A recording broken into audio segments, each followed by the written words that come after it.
They ruled with fear. They destroyed lives and whole nations. And their names will forever be remembered as people who made this world much worse. Today, we count down 5 of the most evil leaders in history. You may know their stories, but today we uncover how their lives ended and whether karma finally caught up with them. Let's start with the most obvious name, Adolf Hitler. Many people don't know this, but Adolf Hitler rose to power using Germany's democratic system. In January 1933, Germany's president appointed him as chancellor, the country's leader. After a fire broke out in their parliament building, Hitler told people it was a communist attack. He then passed new emergency laws, giving himself total control. Even though he used legal steps at first, he quickly turned Germany into a dictatorship, banning other political parties and silencing anyone who spoke against him. In World War I, after Germany's defeat, Hitler blamed Jews, communists, and the democratic leaders in Germany. In 1919, he joined the German Workers' Party, later known as the Nazi Party, and quickly rose to power. In 1923, he led a failed coup against the government in Munich and was sent to prison. In prison, he wrote his famous book, Mein Kampf, sharing his racist ideology, anti-Semitism, and plans for Germany's future. He was released from prison in 1924. On September 1st, 1939, Hitler's army invaded Poland. 2 days later, Britain and France declared war on Germany, marking the official start of World War II. Hitler wanted to create a German empire, and he believed war was needed to achieve this goal. The war was horrific. One of Hitler's main goals was to kill all the Jews, an event called the Holocaust. About 6 million Jews were murdered. Millions of other people were also killed because Hitler thought they were undesirable, including gypsies, disabled people, Polish and Soviet civilians, and political prisoners. The Nazis used gas chambers, mass shootings, starvation, forced labor, and cruel medical experiments to murder people. The Holocaust ended in 1945 when Allied forces like the United States, United Kingdom, and France defeated Nazi Germany and freed the survivors from the camps. In April 1945, Germany lost the war, and enemies were closing in on Hitler. Hitler hid inside a secret bunker under the city of Berlin. He married his girlfriend, Eva Braun, just one day before they both took their own lives. He died at the age of 56 on April 30th, 1945. His body was burned by his soldiers. Do you think Hitler got his karma? I believe there is no punishment harsh enough for someone as evil as Adolf Hitler. He died a coward, hiding underground while his country collapsed around him. His name still remains one of the most hated in history. Next on our list, King Leopold II. This name may not be as familiar, but he was evil. Leopold II was the King of Belgium from 1865 to 1909. He's known as one of the cruelest colonial rulers in history. In 1885, he took control of the Congo in Africa and made it his own private property. He tricked local leaders into giving him control. Leopold said he wanted to help the people, but instead he used violence, forced labor, and fear to make people collect rubber and ivory for his profit. Millions of Congolese people, including children, were killed, mutilated, or died from diseases during his rule. People who did not collect enough rubber were often punished or killed.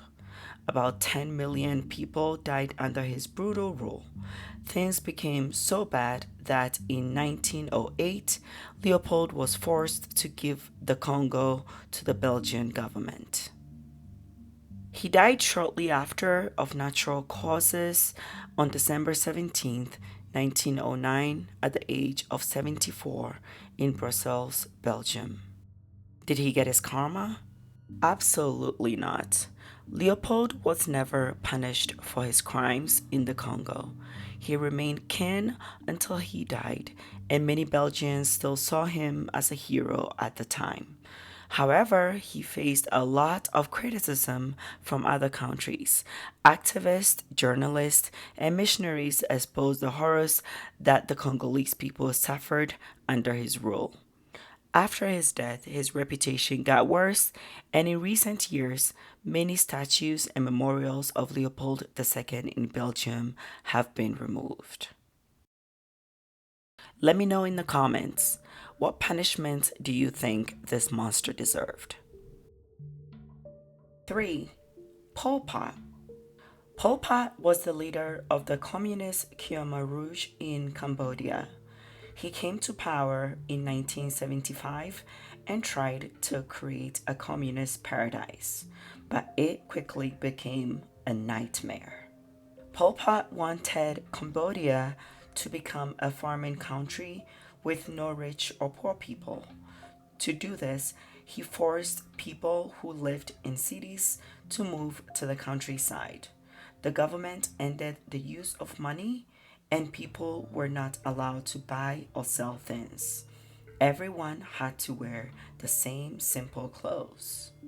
The Khmer Rouge believed educated people were dangerous, so they targeted and often killed teachers, doctors, students, and other professionals.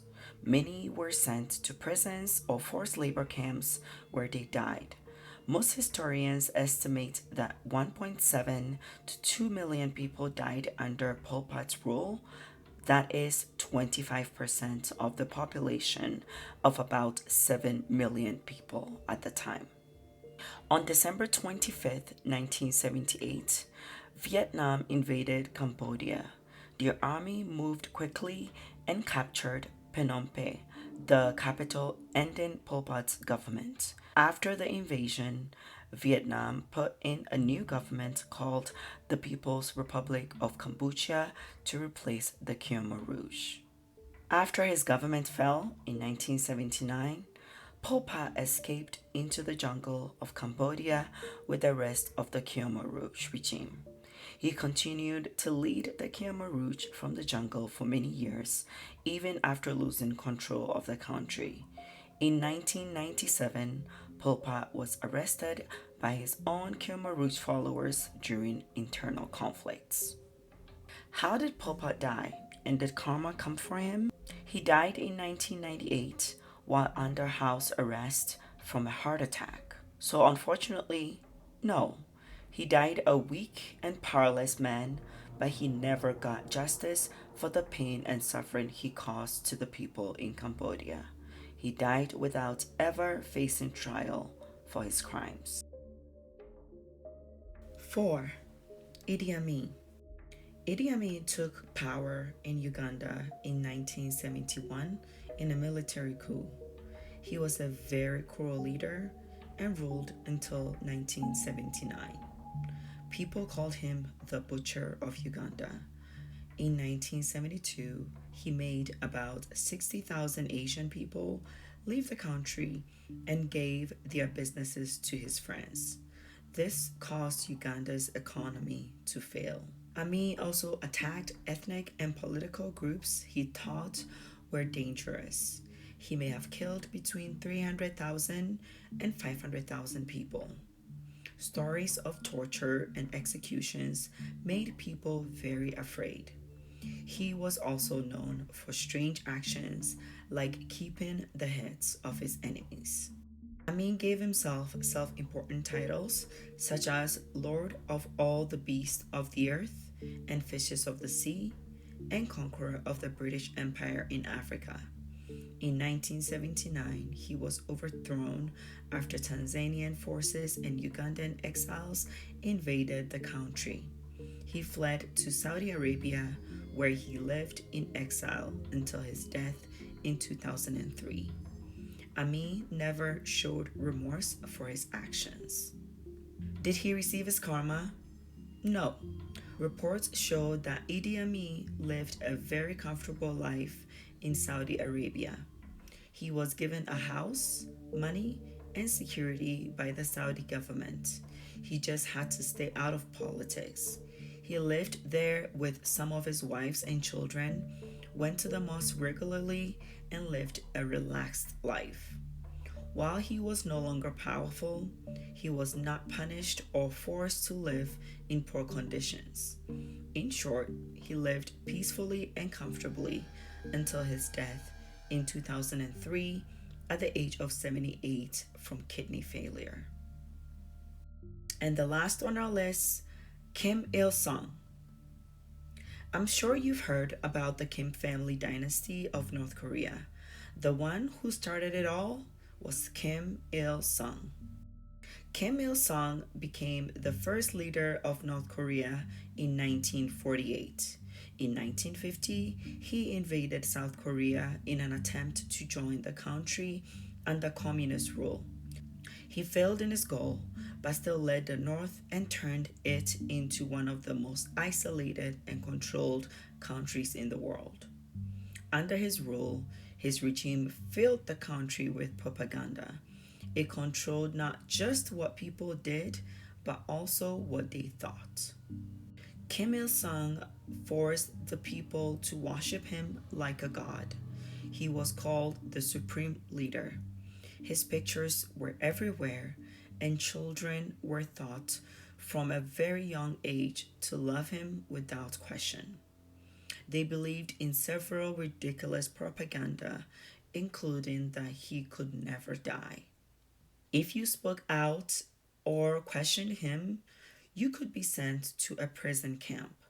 Even worse, your children and grandchildren would be punished too. Millions of people starved under his rule. Families lived in constant fear. Meanwhile, the government collected luxury cars, built golden palaces, and enjoyed every comfort, all while pretending to protect the people. Kim Il sung died of a heart attack at the age of 82. His funeral was a massive event. Millions of North Koreans were forced to cry in public, with cameras watching to make sure they showed enough sadness. Did karma come for Kim Il sung? Not really. He lived a long life full of power and control without ever facing justice for the pain he caused. Even worse, his death didn't end the suffering. His son took over, and now his grandson rules with the same absolute authority. It's a brutal family dynasty that still controls North Korea today. Kim Il sung may have dreamed of being remembered with love and honor, but to the world and to many of his own people, he will be remembered for the misery he created. What do you think? Did any of these people get their karma? Who is the worst person you know? And what happened to them? Did they face justice or live a good life? Do you even believe in karma? I personally don't believe in karma because I've seen way too many people do horrible things and get away with it. But let me know what you think in the comments.